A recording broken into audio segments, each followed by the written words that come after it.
Hey guys, how's it going? We're still fighting this cold front.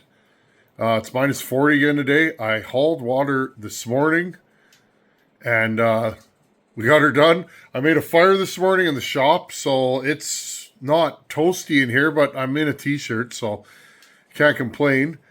Today's video, let's throw together the Husqvarna 66 that we got last week. It came in pieces. I just want to put it together, do a couple little things to it, and then we can tuck it away into the collection for a warmer day when I can actually run saws. It's so cold right now, I'm not doing anything outside until it warms up. So anyhow, let's get to the bench, grab some tools, and let's throw together a rare, I feel honored to have this thing, Husqvarna 66. Hope you guys had a good week last week. This made my week. Pretty cool. Like I said in the last video, I've never seen one of these things. And old Leo there, I was emailing back and forth with him. He's a chainsaw man. And he said, hey man, thanks for everything that you've done for folks like me. And friends, I want to say thanks for hanging out here. Just some guy in my shop, like most of you out there, not a professional. Will never claim to be one. Just some dude who likes this kind of stuff. And you guys know I work on my truck. I work on my motorcycle, my skid steer from time to time. I'm a guy that pulls wrenches, but this stuff really gets the juices flowing. Well, same thing with working on my Harley. I'm waiting for parts. Anyhow, we got this saw, and it was taken apart for shipment. It looks to be in good shape. There's a couple of little things I'm going to do to it, and well, let's get going on this. I'm going to grab an 8 mil. Let's look at the piston on this thing just for fun. We're going to put the handle on, top cover, top handle. By handle, I meant rear handle and fuel tank. And let's see if we can get this thing fired. I'll just briefly run this thing on the bench today, but I don't want to smoke up the shop because then I'm gonna have to turn the exhaust fan on. And like I said, it took couple 2-3 hours to get this shop anywhere resembling warm. So I'd like to keep it warm in here today, but let's put this thing in one piece so we can all see it. Okay, well, let's have a look at the muffler first, or exhaust. Once again, Leo. Oh, that's a 9 mil, friends. Give me a second. Thanks for sending this to me, buddy. Like I said, I've never seen one. I learned a lot just from unboxing this. Yeah, let me tell you guys, is it cold out?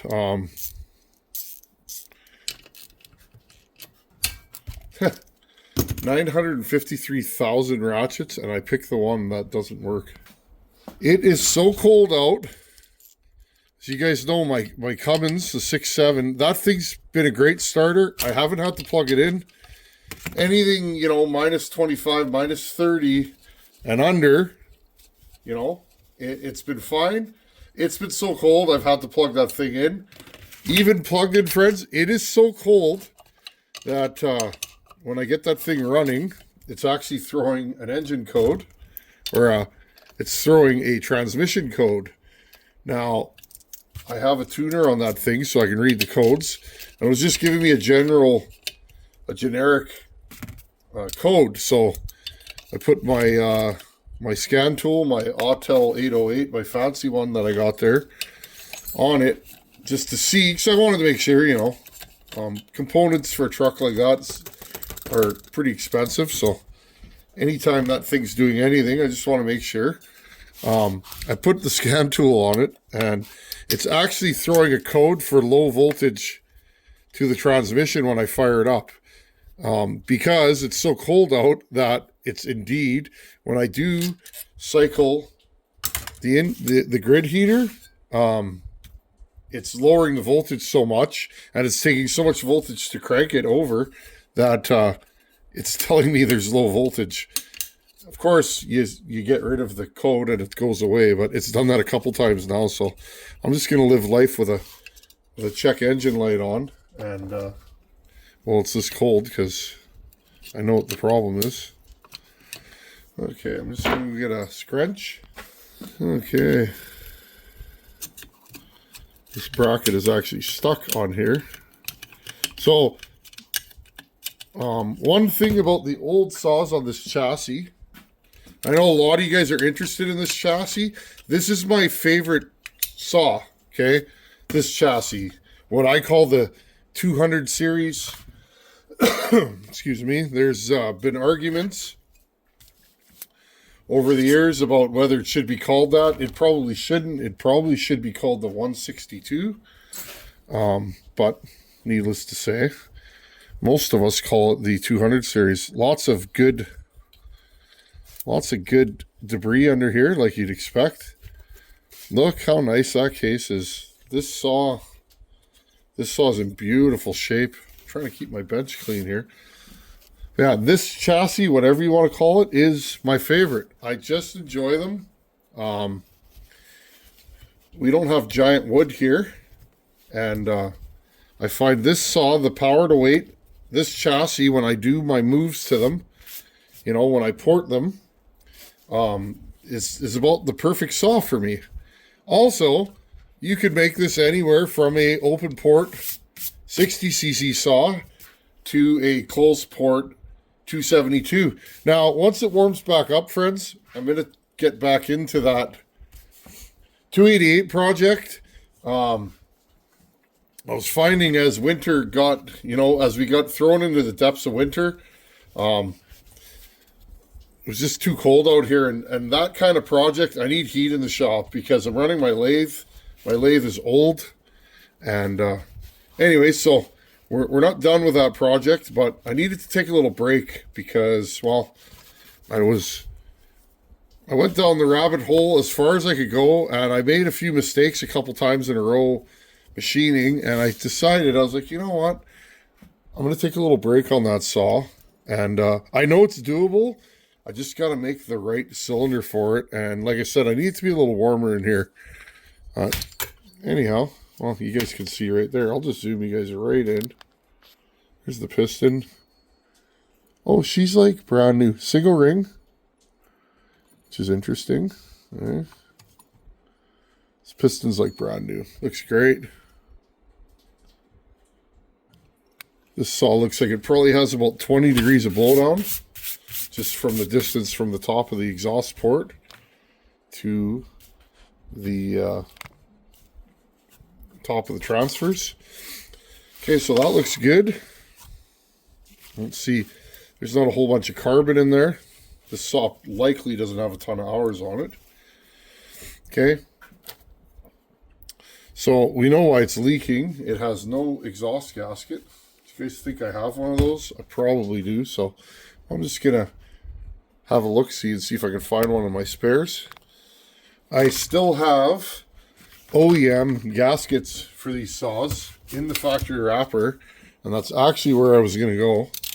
But the gasket sets that I have don't have a muffler gasket. So we'll use one from Wolf Creek, a highway one. I'm just going to cut a portion of this. I always mention this because, well, Ryan helps me out a lot, as he does a lot of channels.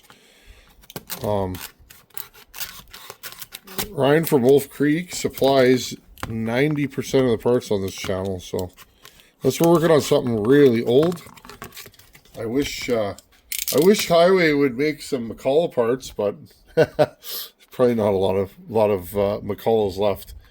Okay, just gonna go put this back. Okay, let's put this on there, and then it'll keep this saw a little cleaner. So this is normal for all old saws, or this vintage of saw. On this chassis, they have studs, not bolts. The newer ones have bolts. This is the super restrictive version of this muffler. It's got a baffle in the middle.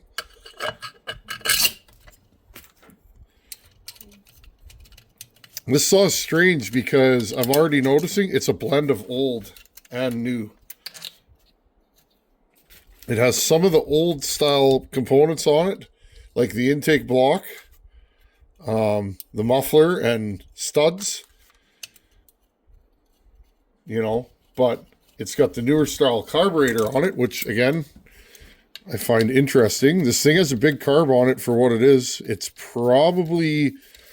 This saw probably runs good at higher RPM. I just assume because of the carb that's on it. The Johnson 60cc saws also had a big carb on them. The 630s and 630 Supers, from what I've studied. Okay, and I'll just put this back on here. Then we're going to get to the recoil. Yeah, there she is all back together. I usually replace ropes. This one's not in bad shape, but it's a little frayed. It could be nicer, because you know what's going to happen, right? You take this thing into the bush and guaranteed you break the recoil rope. Okay, here's how I do it. I'm sure there's other ways. Oh, let's see if I can get this. First part is to get this rope out of here. Is this one of the ones that goes through the hole in the side? Okay, well then we're just going to do it like this, right? Okay, I'm going to grab this. Okay, don't let it go, just... Okay, put your fingers on it and just let it unwind. Okay, I'm going to figure out how this comes out. Sometimes they feed through the side and in. It's stuck in there, though. It's been in there for 100 years. Just hard as a rock, stuck in there. Like I said, it's probably been in there for 100 years. I used to hate doing recoils. Oh, look at that bolt was loose, so. Another thing with these saws, there's 5 or 6 different flywheels, and there's 3, I believe, different recoils. Okay, this center is deeper. This is a deep one.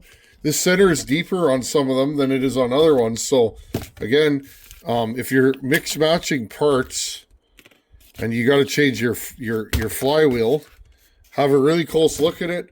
Not all of them are keyed the same way. Okay, so depending if you have a dual ignition, okay, like this one does, or a single ignition like some of them do. So actually I might have, just give me a second here. That'll do. I don't have a ton of parts for these, but I have enough, I have odds and ends I used to buy these and break them down for parts, to get parts like this off. Okay, so, well, we can do that right now. Okay, this one's not horrible, still useful, and I will keep that.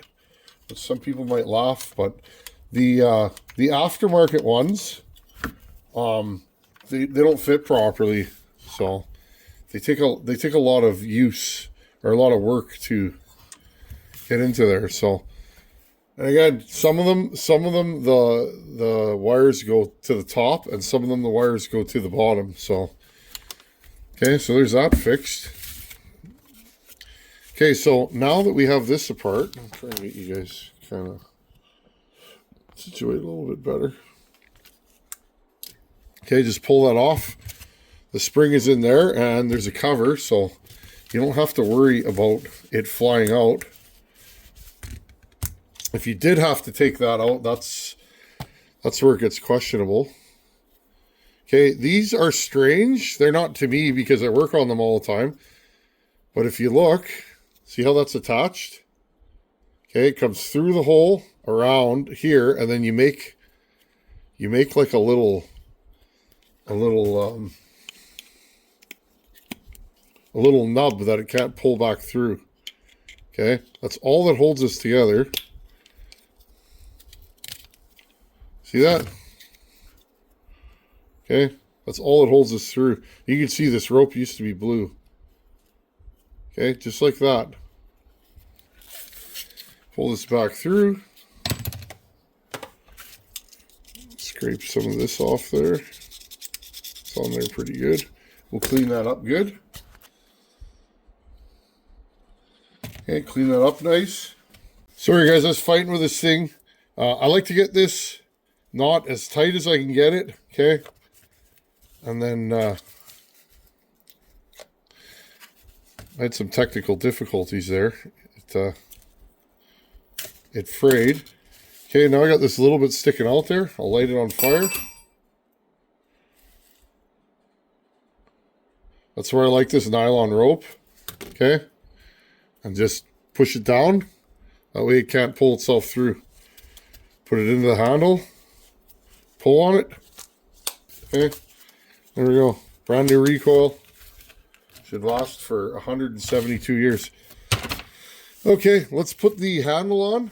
Top cover, choke, fuel line, and we're done. Just gonna take this off. Nice brand new air filter. Again, these are pretty interchangeable, unless you're talking the early Husqvarna 61s. Those have a single screw in the middle, and usually a metal air horn. This was broken, so I just grabbed one from a parts saw, and that just clips in here. There you go. Good to go. Let's grab the handle. These are so easy to work on. Okay, I'm just going to fish through this fuel line. There you go. This thing on the side, I'll just bring you guys back here so you can see. It's funny, it's weird when I'm working on a saw and there's no camera in the way. I'm so used to filming. And again, always check these rubbers. They break. If you have a metal handled saw, you're gonna have a hard time finding those. Other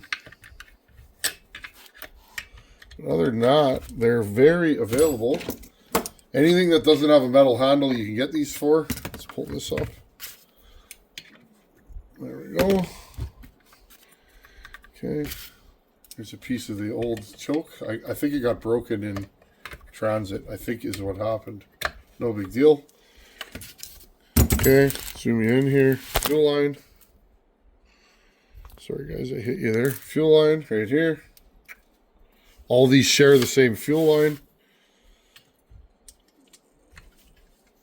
Let's put this on there. Okay, I'm just going to put the screws in. 1, 2, 3, 4. That's why I haven't put the recoil on yet. Okay, 5, 6. Okay, 3 bolts on each side. They are symmetrical, so here's your recoil. Try and get it to engage. Don't lose these. These screws are getting harder and harder to get. I don't know. I've had so many saws like this. It bothers me when they have the wrong screws. So, and you can't get ones that are just like this. So, okay, recoil, 4 screws. There's the recoil. This thing's got pretty good thumb. Not bad for a single ring saw. Let's put the throttle linkage in. These are all the same. Doesn't matter what saw you have. It's a little piece of wire. And it just clips in here.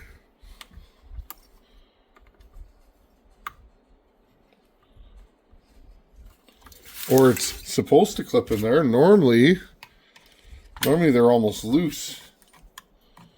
Interesting. I'll see what I can do with this. There we go. I just had to tweak it a little bit. Okay, all of our controls work. A little bit of dirt in there. Let's get rid of that. Okay. Air filter. 2 screws.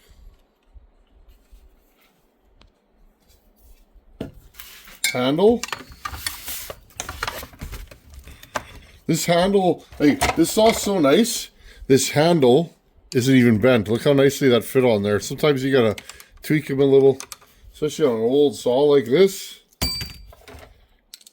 It's this thing's in amazing shape. Once again, thank you, Leo. Both these screws are the same, top and bottom. You don't got to worry about lengths.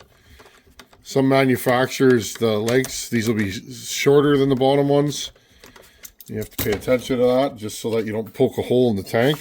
I've seen people do that. Thankfully, I've never done it. Okay, and there's your 4 bolts.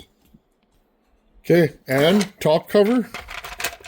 This thing's going to start, right? So I don't need to leave the top cover off. Okay, that's what we're going with. This thing's going to start.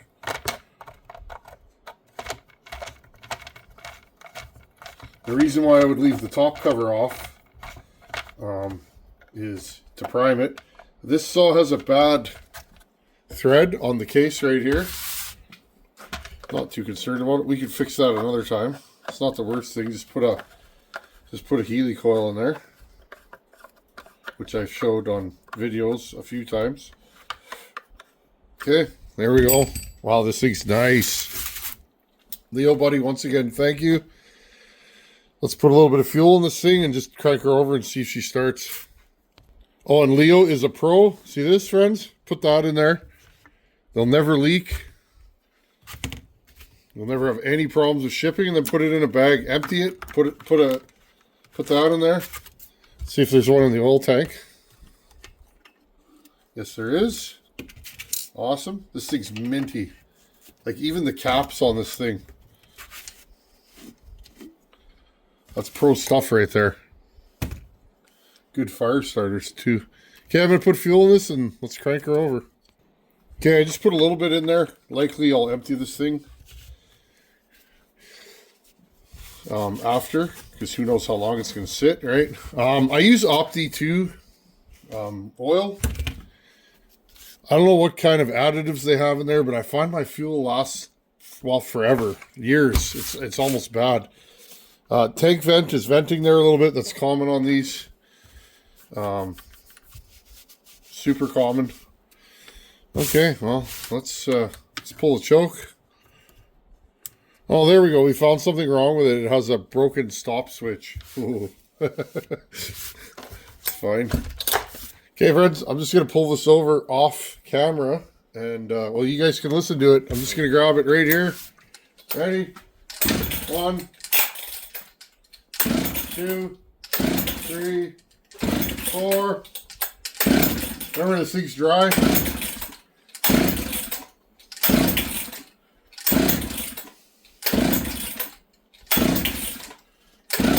I don't know if you guys are still counting.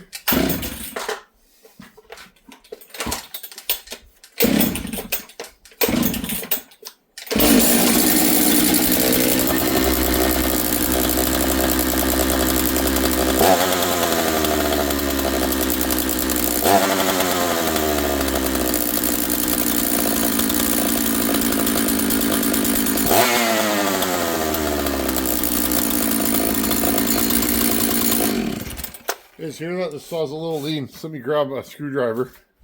Okay, I don't want to run this thing for too long in here, but let's see if we can get this thing to settle down. You can hear it's lean. It's idling kind of fast and it's slow to return to idle.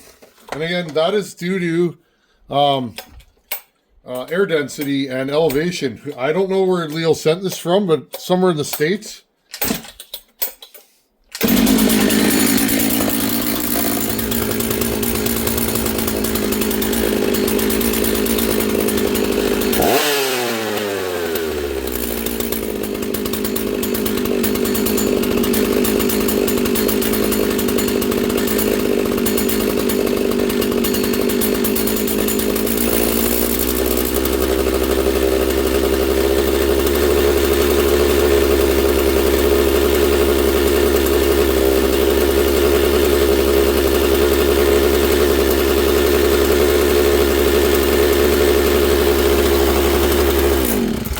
friends, I gotta take the top cover off. I hit the low jet and then I couldn't find it again. Okay, there we go. Fire this thing back up.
Check restart.